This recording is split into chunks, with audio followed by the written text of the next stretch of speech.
الحمد لله نحمده ونستعينه. قال الله تبارك وتعالى في كلام الآخر: طه ما أنزلنا عليك القرآن لتشقى. صدق الله مولانا العظيم. إن الله وملائكته يصلون على النبي يا أيها الذين آمنوا صلوا عليه وسلموا تسليما. اللهم صل على سيدنا ومولانا محمد وبارك وسلم. قصیدہ بردہ شریف مل کے پڑھیں گے. مولایا صلی وسلم دائما ابدا علی حبیبک خیر الخلق کلہم ثم الرضا عن ابی بکر وعن عمر وعن علی وعن عثمان ذی الکرم. مولاي صل وسلم دائما ابدا على حبيبك خير الخلق كلهم.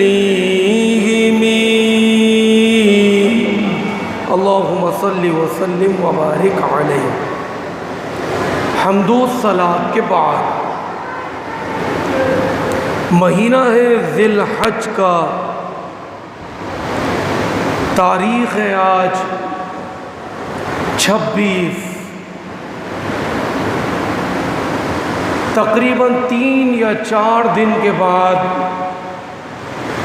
محرم الحرام کا چاند نظر آئے گا. محرم کا مہینہ شروع ہوتے ہی اسلامک نیا سال کا آغاز بھی ہوگا. 1442 سنہ ہجری کے آخری دن اور 1443 نیو سال انشاءاللہ آمد ہے. یکم محرم الحرام اسلامی اعتبار سے اگر ہم دیکھیں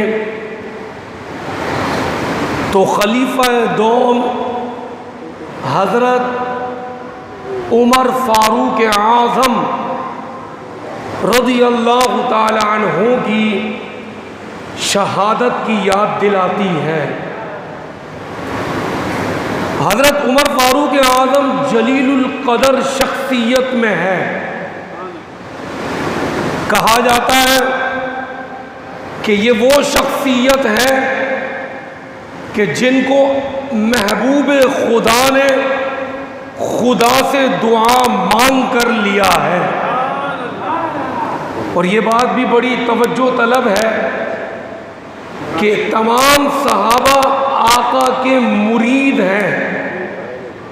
تمام صحابہ آقا کے مرید ہیں اور ایک حضرت عمر فاروق اعظم یہ واحد یکتا اکلوتے پورے صحابہ کی جماعت میں سب مرید ہیں اور یہ نبی پاک کی مراد ہے کیونکہ نبی پاک نے دعا مانگ کر لیا.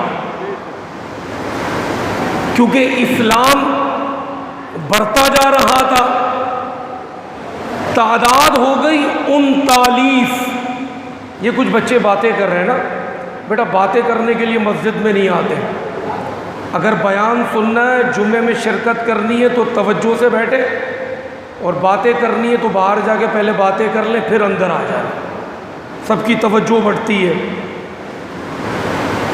اسلام پھیلتا جا رہا تھا، تعداد ہو گئی 39 مسلمانوں کی، 39 یعنی 39، 40 میں ایک کم، اور 39ویں مسلمان کون بنے؟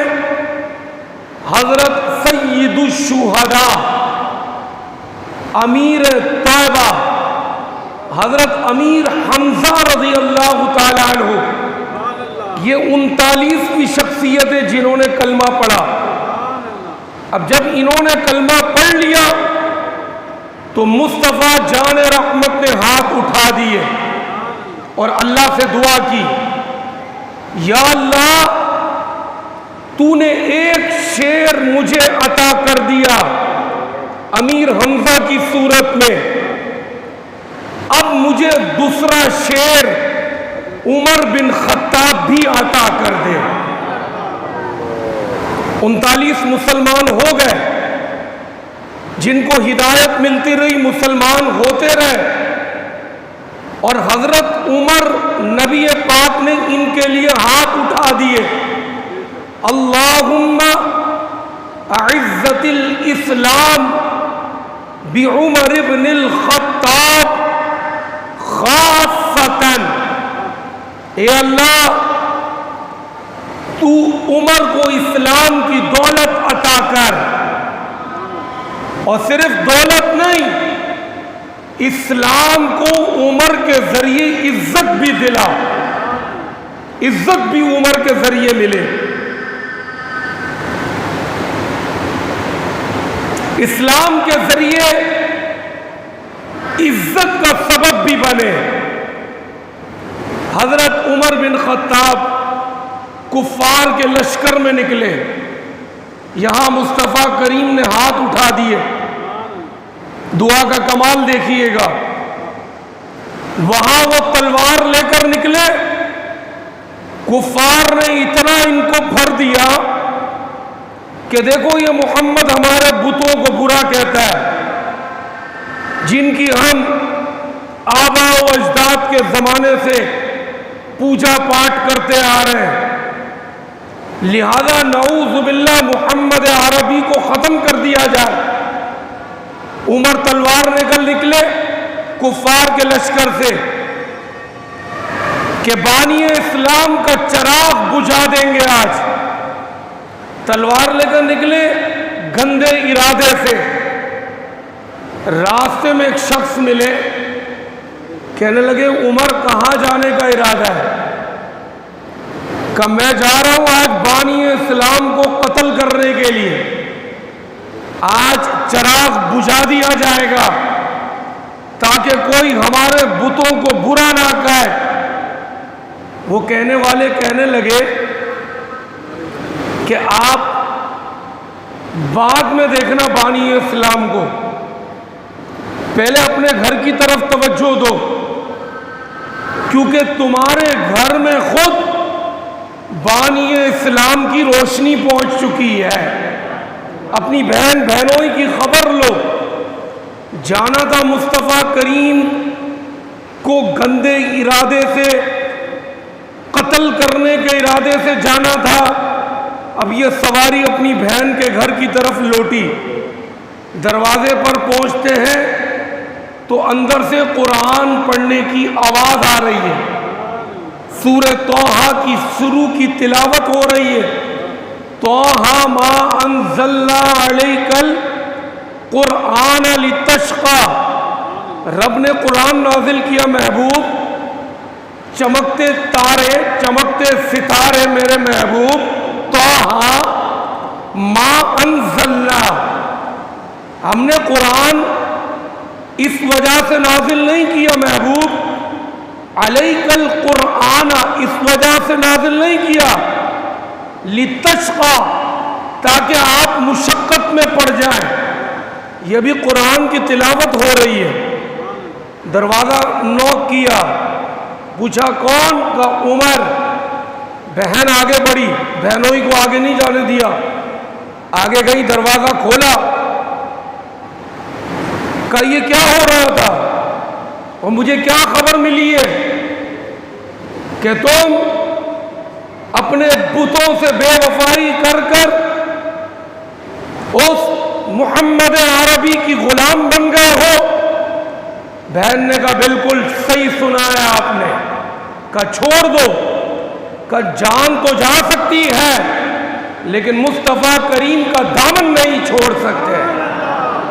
اب بھائی نے مارنا شروع کر دیا بہن کو، بہنوئی کو مارنا شروع کر دیا، خونم خون ہو گئے۔ جب مارنے کے بعد جنون جذبہ ختم ہوا، تھک ہار کر جب بیٹھے تو کیوں وہاں مصطفیٰ کریم نے دعا بھی تو مانگ لی تھی، اب دعا کا اثر ہونے لگا۔ دیکھیں راستے میں بندہ ملا، اس نے بہن کی طرف بھیجا، بہن بہنوئی کو مار لیا۔ مارنے کے بعد جب بیٹھے کہنے لگے وہ کون سی تلاوت ہو رہی تھی، مجھے دکھاؤ۔ بہن نے کہا نہیں آپ نجس ہیں، اس کتاب کو پاک لوگ ہاتھ لگاتے ہیں، کوئی گندا بندہ اس کتاب کو ہاتھ نہیں لگاتا، کیونکہ آپ اسلام میں نہیں، لہذا آپ کو اجازت نہیں۔ کہا سنا تو سکتے ہو؟ کہا سنا سکتے۔ اب قرآن پڑھنا شروع ہوئے، اب قرآن پڑھا جا رہا ہے۔ کون قرآن پڑھ رہا ہے؟ جن کے سامنے قرآن کی آیتیں اتری ہیں، قرآن کا مزاحی دوبالا ہو جائے، جن کے سامنے قرآن اترے وہ قرآن پڑھ رہے ہیں۔ اب پڑھا جا رہا ہے طٰہٰ مَا أَنزَلْنَا عَلَيْكَ الْقُرْآنَ لِتَشْقَىٰ إِلَّا تَذْكِرَةً لِمَن يَخْشَىٰ۔ اب قرآن پڑھا جا رہا ہے اور یہاں عمر کا دل دھل رہا ہے، آنکھوں سے آنسو نکل رہے ہیں۔ اب جب قرآن کی تلاوت مکمل ہو گئی، کہا بہن باقی باتیں بعد میں کریں گے، مجھے بھی لے چلو اس مصطفیٰ کی بارگاہ میں بھی ان کا غلام بننا چاہتا ہوں۔ نکلے تھے تلوار لے کر گردن لینے کے لیے، لیکن مصطفیٰ کریم کی دعا کا اثر دیکھے اب تلوار لے کر مصطفیٰ کے گھر پر پہنچے جہاں آقا تشریف فرما تھے۔ دروازے پر دستک دی، ہاتھ میں تلوار ہے، سوراخ سے دیکھا گیا، صحابہ نے بتایا یا رسول اللہ عمر آئے ہیں، تہوار اچھے نہیں لگتے، ننگی تلوار ہاتھ میں۔ آقا نے کہا دروازہ کھول دو، آنے دو عمر کو۔ حضرت امیر الطیبہ بول پڑے،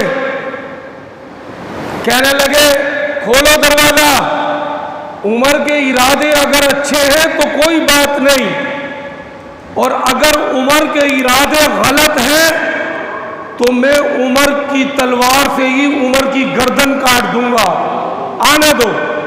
دروازہ کھل گیا، آقا کے سامنے قدموں میں بیٹھ گئے، تلوار بھی رکھ دی، گلے میں ایک چادر تھی، آقا نے وہ چادر پکڑ کے کھینچی، کہا عمر دیر کیوں کرتے ہو، جس کام کے لیے آئے ہو فوراً کرو۔ عرض کرنے لگے یا رسول اللہ فوراً کلمہ پڑھا کے مجھے مسلمان بنا دیجیے۔ اب جب حضرت عمر نے کلمہ پڑھ لیا، کیونکہ آقا نے دعا کی تھی یا اللہ ایک شیر دے دیا، اب دوسرا عمر کی صورت میں شیر دے اور عمر کے ذریعے اسلام کو عزت دے۔ اعز الاسلام بعمر ابن الخطاب۔ آج لوگ دو کتابیں پڑھنے کے بعد کہتے ہیں جس کا نام محمد ہے ان کے پاس کوئی اختیار نہیں۔ یہ اختیار نہیں تو کیا ہے؟ اللہ سے مانگ رہے ہیں اللہ عمر دے، نکلے تھے تلوار لے کر گردن لینے کے لیے، مصطفیٰ کریم کی دعا کی برکت سے گردن لینا تو دور، اپنی گردن ان کے قدموں پہ نچھاور کر بیٹھے۔ اب مسلمان ہو گئے، اب اس سے پہلے مسلمان چھپ کر نماز پڑھتے تھے، چھپ کر، کیونکہ کفار کا ظلم اتنا تھا۔ اب نبی پاک کی دوسری دعا کا اثر دیکھیں، ان کے ذریعے اسلام کو قوت اور عزت عطا کر، اب جب کلمہ پڑھ لیا نا تو عرض کرنے لگے کہ ہم حق پہ نہیں ہیں مصطفیٰ پاک، ہم کیا حق پہ نہیں ہیں؟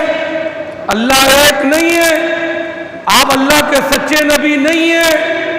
نبی پاک نے فرمایا بالکل اللہ ایک ہے، میں اللہ کا سچا نبی ہوں، کہ آج سے علل اعلان ہم کعبے میں جا کے نماز پڑھیں گے، دیکھتے کس کی ماں نے دودھ پلایا ہے وہ ہمارا راستہ روک کر دکھا دے۔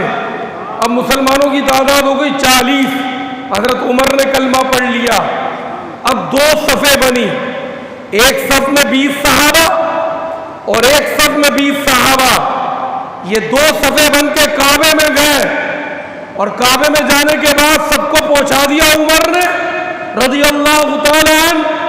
پھر گئے ایک ایک کفار کے گھر کے دروازے پر، اب وہ سب انتظار کر رہے تھے کہ عمر تلوار لے کر گئے نعوذ باللہ بانی اسلام کو ختم کرنے کے لیے، سب انتظار کر رہے تھے۔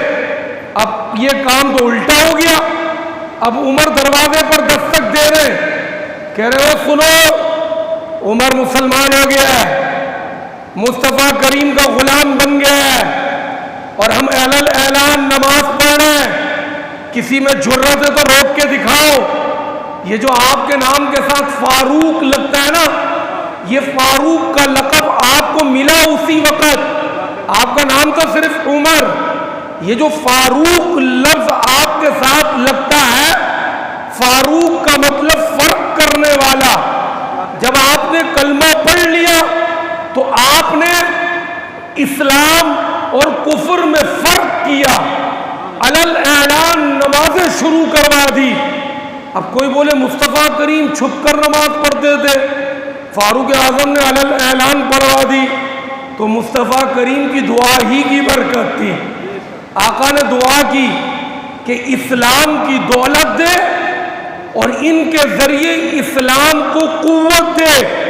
اور پھر اسلام کو قوت کیسی ملی؟ سنیے گا دل کے کانوں سے۔ پھر جب آپ خلیفہ بنے، اب بہت ساری باتوں کو بائی پاس کر کے ہم چلتے ان کی خلافت کی طرف، کیونکہ وقت بہت کم ہوتا ہے۔ حضرت عمر کے موضوع پر اگر پوری زندگی ہم بات کریں نا تو یہ ہمارے لیے کافی ہوگا۔ یہ 15 20 25 منٹ میں اتنی بڑی شخصیت پر بات کرنا ناممکن، بلکہ یہ تو یہ مثال ہے کہ سمندر میں سے ایک قطرے کا بھی ایک حصہ نکال لیا، سمندر کو کوئی فرق نہیں پڑا۔ بتانا یہ مقصود، آقا کے وصال کے بعد حضرت ابو بکر خلیفہ مقرر ہوئے، اس کے بعد حضرت عمر مقرر ہوئے، 10 سال آپ نے خلافت کی۔ اور خلافت کا معیار کیا تھا؟ کس طرح کی خلافت کرتے؟ آپ جب کہیں گورنر مقرر کرتے، سربراہ ایک ہوتا تھا، جتنے بھی اسلامی ممالک ہیں اس کا سربراہ ایک ہوتا تھا۔ آج کفر نے یہ طاقت مسلمانوں کی توڑ دی۔ دیکھ لیں سلطنت عثمانیہ تھی، کیسی مسلمانوں کی طاقت تھی۔ کفر نے سلطنت عثمانیہ کو توڑا، مسلمانوں کو بانٹ دیا، سب اپنے اپنے ملک کے بڑے بن کر بیٹھ گئے۔ کہیں بھی کسی کے ساتھ ظلم ہو رہا ہے، فلسطین میں ظلم ہو رہا ہے، سب صرف زبانی کلامی خرچ کر رہے ہیں۔ ورنہ حضرت عمر کا زمانہ دیکھ لیں، اگر کسی بھی دنیا کے کونے پر مسلمان تو مسلمان، اگر کسی غیر مسلم کے ساتھ بھی ناانصافی ہوتی تھی تو حضرت عمر کی عدالت اس کو انصاف دلاتی تھی۔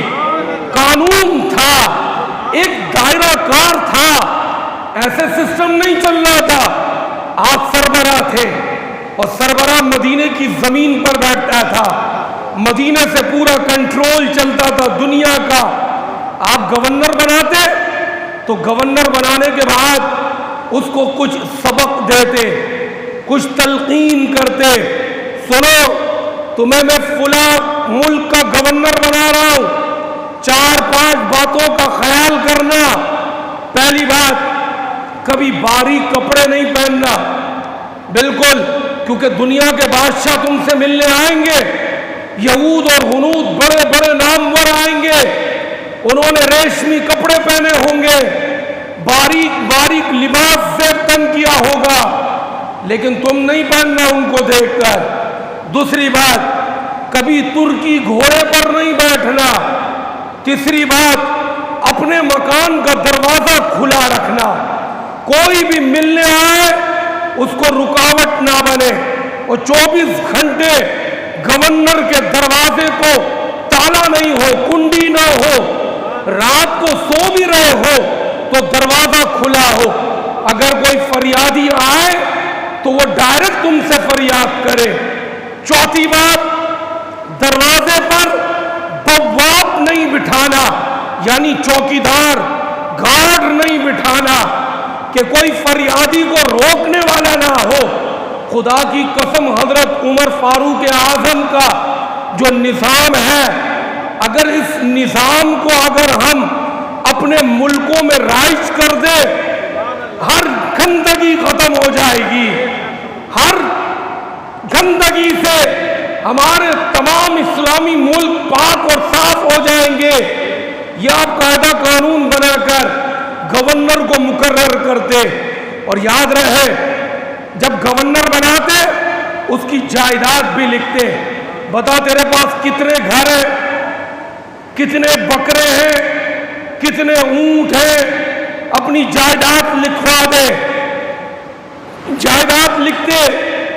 اس کے بعد اگر کسی کی شکایت ملتی، ایاز بن غنم کی شکایت ملی، حضرت یہ باریک کپڑے بھی پہنتا ہے اور اس نے دروازے پر گارڈ بھی بٹھا دیا، ڈائریکٹ اس سے کوئی مل نہیں سکتا۔ جب ایاز بن غنم گورنر کی شکایت ملی، آپ نے محمد بن مسلمہ کو بھیجا کہ جاؤ محمد بن مسلمہ، 2 شکایتیں ملی ہیں ایاز بن غنم کی، چیک کرو، اور اگر یہ شکایت تمہیں نظر آئے تو گرفتار کر کے لے آنا۔ جب محمد بن مسلمہ پہنچے، ایاز بن غنم کو دیکھا، پتلے کپڑے بھی پہنے ہوئے تھے جو منع کیا تھا، اور دروازے پر گارڈ بھی بیٹھا تھا جو گارڈ لوگوں کو اندر نہیں آنے دیتا تھا۔ یہ دونوں شکایتیں دیکھنے کے بعد ایاز بن غنم کو گرفتار کر لیا گیا۔ اب گرفتار ہو گیا، مدینے میں لائے، حضرت عمر کی عدالت میں۔ عمر نے پوچھا محمد بن مسلمہ بتاؤ یہ دونوں شکایتیں درست تھیں جو مجھے ملی تھی؟ محمد بن مسلمہ کہنے لگے جی حضرت بالکل درست تھی۔ آپ نے بیت المال سے بکریاں منگوائی، اس کے ہاتھ میں ایک چھڑی دی، کہا یہ لے تیری اوقات بکریاں چلانے کی ہے، تو گورنر بننے کے لائق نہیں۔ یہ دیکھیں، انصاف دیکھیں کہ اگر شکایت ملی تو اس کا عہدہ چینج نہیں کر دیا۔ آج شکایتیں جاتی ہیں گورنروں اور وزیروں کی، ان کا وہ قلم دان لے کر ان کو دوسرا قلم دان دے دیا جاتا ہے۔ یہ ناراض نہ ہو، بھلے دنیا اور آقا کی امت کے ساتھ جتنی ناانصافی ہوتی رہے، جتنا ظلم ہوتا رہے، عمر بن خطاب نے ایاز بن غنم کو گورنری سے ہٹا کر کس پہ لگا دیا؟ بکریاں چلانے پر لگا دیا کہ جا تیری اوقات بکریاں چلانے کی ہے، تو گورنر بننے کے لائق نہیں ہے۔ اور یہی نہیں، ایک مرتبہ مال غنیمت میں چادریں آئیں بہت ساری، وہ چادریں ایسی تھی جس سے سوٹ بھی بن سکتا تھا، قمیص شلوار جبہ بھی بن سکتا تھا۔ حضرت عمر جمعے کا خطبہ دینے کے لیے آئے۔ یہ دیکھیں، یہ اسلامی ملک صرف ایک ملک نہیں، مکہ مدینہ نہیں، یہ 45 ملک کے سربراہ ہے۔ 22 لاکھ مربع میل ایریا پر حکومت کرنے والا عمر فاروق اعظم ہے، جمعے کا خطبہ دینے آئے، جیسے آئے ایک صاحب کھڑے ہو گئے، کہنے لگے عمر خطبہ بعد میں سنیں گے، پہلے یہ بتاؤ کہ یہ اتنا بڑا کپڑا آپ کے پاس آیا کیسے؟ کیونکہ سب کو ایک ایک چادر بٹی ہے، کیونکہ حضرت عمر کا قد دراز تھا، قد بڑا تھا، اس ایک چادر میں آپ کا سوٹ نہیں بن سکتا تھا، آپ کا سوٹ بنا ہوا تھا ان چادروں کا۔ ایک شخص کھڑے ہو گئے جمعے میں، کہنے لگے عمر خطبہ بعد میں سنیں گے، پہلے یہ بتاؤ کہ یہ کپڑے آپ نے بنائے کیسے؟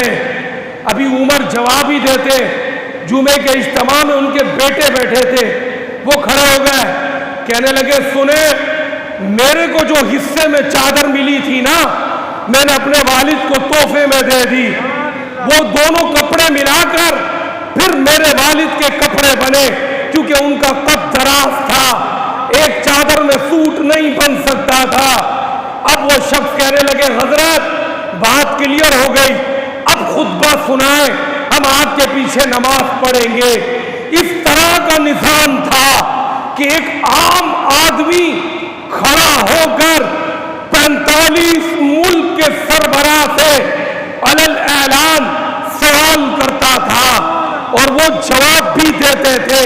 اور یہی نہیں، رومی شہنشاہ بہت بڑا نام رہا، روم جو ملک تھا، اس کی شہنشاہ کی بیوی نے آپ کی اہلیہ کو سلام بھیجا، رومی شہنشاہ کی بیوی نے، کہ جاؤ عمر بن خطاب کی زوجہ کو، اہلیہ کو سلام کہنا۔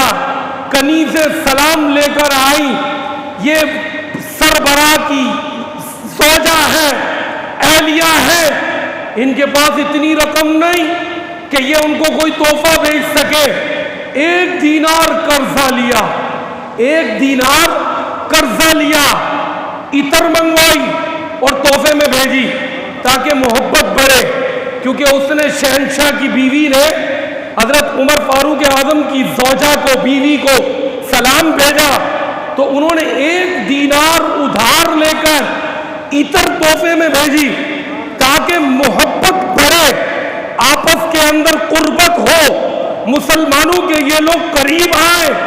جب تحفہ بھیجا تو پھر رومی شہنشاہ کی بیوی نے بدلے میں تحفہ بھیجا، کیا بھیجا؟ دل کے کانوں سے سنیے گا، سچے موتی، کروڑوں روپے کی رقم جن کی ہوتی ہے، سچے موتی ان عطر کی بوتلوں میں بھر کر بھیجے کہ یہ میری طرف سے تحفے میں عمر فاروق اعظم کی اہلیہ کو تحفے میں دینا۔ کنیزیں تحفہ لے کر آئی، دیکھو انہوں نے تو ادھار لے کر تحفہ بھیجا تھا، اب یہ سچے موتی پہ بھی حق اہلیہ ہی کا تھا، لیکن حضرت عمر کو پتہ چل گیا کہ رومی شہنشاہ کی بیوی نے سچے موتی تحفے میں بھیجے ہیں۔ جب آپ کو خبر ہوئی، آپ نے کہا یہ سچے موتی مجھے دے دو، اس پر آپ کا ہمارا حق نہیں۔ کہا پھر کس کا حق ہے؟ کہا یہ غریبوں کا حق ہے، 1 دینار میں آپ کو دے دوں گا جو آپ نے قرضہ لیا تھا، اس کے علاوہ جتنی رقم ہے یہ سب بیت المال میں ڈلے گی، مسلمانوں کے لیے کام آئے گی۔ بتانے کا یہ مقصود کہ عمر وہ ہے کہ جنہوں نے سب سے کم سیلری لی، سب سے کم اجرت لی، تمام خلفاء میں اگر حضرت عمر بن خطاب کو دیکھیں تو سال کے صرف بیت المال سے 2 سوٹ لیتے تھے۔ آج تو کوئی چھوٹے سے چھوٹے درجے کا علاقے کا ذمہ دار بھی ہوتا ہے، وہ مہینے میں لاکھوں روپے ہڑپ کر جاتا ہے اور ڈکار بھی نہیں لیتا۔ یہ مسلمانوں کے ایک ملک کے نہیں، 45 ملک کے سربراہ ہیں، اور سال کے صرف بیت المال سے اجرت میں صرف 2 سوٹ لیتے ہیں، اور وہ سوٹ پورے سال چلاتے، یہاں تک کہ بڑے بڑے شہنشاہ کچ کلا دنیا کے ان سے ملنے آتے اور ان کے کپڑوں میں 17 20 پیوند لگے ہوئے تھے، اسلام کے لیے شرم نہیں کرتے تھے، حق کرتے تھے.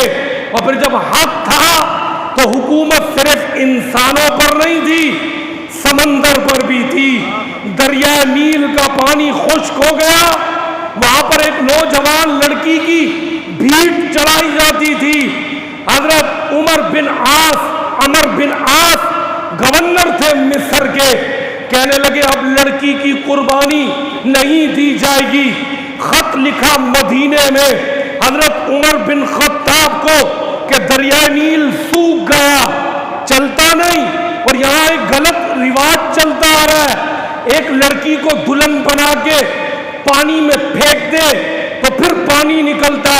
حضرت عمر نے منع کر دیا کہ اسلام ان تمام گندگیوں کو ختم کرنے آیا ہے، لہذا میں خط لکھتا ہوں دریائے نیل کے نام پر، اس کو پڑھ کے سنا دینا.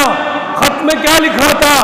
میں عمر بن خطاب مسلمانوں کا امیر المومنین، اے دریائے نیل تجھ سے مخاطب ہوں، اگر تو اللہ کی مرضی سے چلتا اور رکتا تو ہم اللہ سے سفارش کرتے یا اللہ چلا دے، اور تو اگر اپنی مرضی سے چلتا اور رکتا تو ہمیں تیری کوئی ضرورت نہیں. یہ خط پڑھ کر حضرت عمر بن عاص نے دریا کو سنایا. دیکھنے والوں نے دیکھا پہلے سے کئی میل اوپر پانی بلندی پر چڑھا آیا. تو یہ حکومت صرف انسانوں پر نہیں، زمین پر بھی تھی، دریاؤں پر بھی تھی، ہواؤں پر بھی تھی، ہر چیز پر حکومت تھی. حضرت عمر بن خطاب 10 سال میں، آج آکسفورڈ یونیورسٹی UK امریکہ کی بڑی بڑی یونیورسٹیاں، اس کے اوپر حضرت عمر کا نام لکھا ہوا ہے. افسوس آج مسلمان حضرت عمر کے نظام سے فائدہ نہیں اٹھا رہے، لیکن یہ کفار UK پہ پورا سسٹم حضرت عمر بن خطاب کا چلتا ہے. یہ بیکاری الاؤنس، یہ بچے کے فیڈ کے معاملات، یہ سارے سسٹم حضرت عمر بن خطاب نے بنائے. فوج سسٹم، اسمبلی سسٹم، ڈاک سسٹم، سارے جتنے سسٹم ہیں دنیا کے 99% یہ تمام سسٹم حضرت عمر فاروق اعظم نے زمانے کو بنا کر دیے. لیکن افسوس مسلمان ان سسٹم سے فائدہ نہیں اٹھا رہے. یہود اور غنود آج بھی اٹھا رہے ہیں. 10 سال آپ نے حکومت کی، 10 سال کے بعد آپ کا وصال ہو گیا، پردہ ہو گیا. انگریز کے بڑے بڑے فلاسفر، بڑے بڑے پروفیسر جب آپ کی زندگی پہ ریسرچ کرتے ہیں، لکھتے ہیں مسلمانوں میں اگر ایک اور عمر پیدا ہو جاتا یا پھر یہی عمر 10 سال اور رہ جاتا تو پھر پوری دنیا میں اسلام ہی اسلام ہوتا. حضرت عمر سے پوچھتے ہیں عمر آپ کو یہ عزت ملی کیسے؟ فرماتے میں مسلمان نہیں تھا نا تو میرے والد خطاب مجھے 4 اونٹ دیتے تھے کہ بیٹا اس کو چرا کر آ. تو ایک اونٹ ادھر بھاگتا تھا، ایک ادھر بھاگتا تھا. ہاں جب میں مسلمان ہو گیا، مصطفیٰ کریم کی غلامی میں آ گیا، آج آقا کی غلامی کی برکت سے 42 44 45 اور تقریباً 22 لاکھ مربع میل ایریا میری انگلی کے اشارے پر چل رہا ہے. یہ حضرت عمر بن خطاب کا فرمان ہے کہ میں آقا کا غلام بن گیا، کائنات کی ہر چیز میری ہو گئی. ڈاکٹر علامہ اقبال کا یہ شعر قرآن کی آیت کا ترجمہ ہے کہ محمد سے وفا تو نے. یہ اللہ پوچھ رہا ہے امت کے ایک ایک فرد سے. یہ الگ بات ہے کہ رب کائنات نے یہ پوچھوایا علامہ اقبال کے ذریعے کہ کی محمد سے وفا تو نے کیے، تو نے یہ ایک ایک بندے سے پوچھ رہا ہے رب، تو نے کر لی میرے محمد سے وفا کر لی؟ تو اللہ فرماتا ہے تو ہم تیرے ہیں، تو محمد سے وفا کر لے، خدا کہہ رہا میں تیرا ہو جاؤں گا۔ یہ جہاں چیز ہے کیا؟ ہم تو اس جہاں کے پیچھے بھاگتے ہیں نا، اس دنیا کی دولت کے پیچھے بھاگتے، اس دنیا کی عزت کے پیچھے بھاگتے، یہ جہاں چیز ہے کیا؟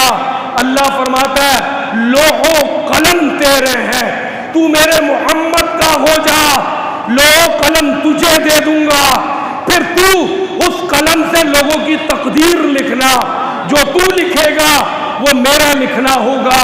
صرف میرے محمد سے وفا کر لے۔